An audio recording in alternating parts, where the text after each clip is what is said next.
Hello நண்பர்களே, அனைவருக்கும் காலை வணக்கம். இன்றைக்கி கடினமாக இருந்த சவால் நாளும்போது, இன்றைக்கி காலையில் மழை பெய்யுது. இருந்தாலும் பரவாயில்லன்னு சொல்லிட்டு நேரா கிளம்பிட்டேன். கடினமாக இருக்கலாம்னு சொல்லி 20 நிமிஷம் சைக்கிளிங் பண்ணி முடிச்சதுக்கப்புறமா புஷ்அப்ஸ் பண்ண வேண்டியது இருந்துச்சு. பண்ணி முடிச்சுட்டு பைசெப்ஸ்க்கான ஒர்க் அவுட் பண்ண வேண்டியது இருந்தது. ஃப்ரண்ட் ராட் பிடிச்சிட்டு அண்ட் க்ளோஸாகவும் ராட் பிடிச்சி 15, 15, 3 பண்ண வேண்டியது இருந்தது. அதையும் பண்ணி முடிச்சதுக்கப்புறமா நல்லா ஒய்ட் ரேஞ்சாகவே உட்காந்து பண்ணுற மாதிரி இருந்தது. அண்ட் இப்போ தான் கொஞ்சம் மசில்ஸில் சில பல டிஃப்ரென்ஸ் எனக்கும் தெரியுது.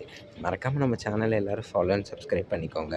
அது முடிச்சக்கப்புறம் ராடில் ஒர்க் அவுட் பண்ண வேண்டியிருந்துச்சு. அதையும் பண்ணி முடித்தேன். அதுக்கப்புறம் சைடில் ரைஸ் பண்ணுற மாதிரி இருந்துச்சு. அது பண்ணிவிட்டு ஆப்ஸ் பண்ணிட்டு இன்றைக்கான ஒர்க் அவுட்ஸை முடிச்சுட்டு நேராக கிளம்பிட்டேன். எங்கே போகிறேன் அப்படின்னு பார்த்தீங்கன்னா, இப்போ காலேஜ் போகணும். சரின்னு சொல்லிவிட்டு குளிச்சு ரெடி ஆனதுக்கப்புறம் ஒரு ஜூஸு, கார்ன் சாப்பிட்டுட்டு கெட் ரெடி வித் மீ போட்டுட்டு நான் கிளம்பிட்டேன். போகிற வழி எங்கேயுமே சூப்பராக இருக்கும் காலேஜில். அப்படியே போய் உங்களுக்கும் காமிச்சிட்டு காலேஜில் போயும் சாப்பிட்டு கொஞ்ச நேரம் படிச்சுட்டு நேராக வீட்டுக்கு வந்துட்டேன். சரியான மழை. வந்து கடையில் கொஞ்சம் வேலை இருந்தது. அந்த வேலையை முடிச்சுட்டு இன்றைக்கி நாளை முடிச்சிட்டேன். பாய்.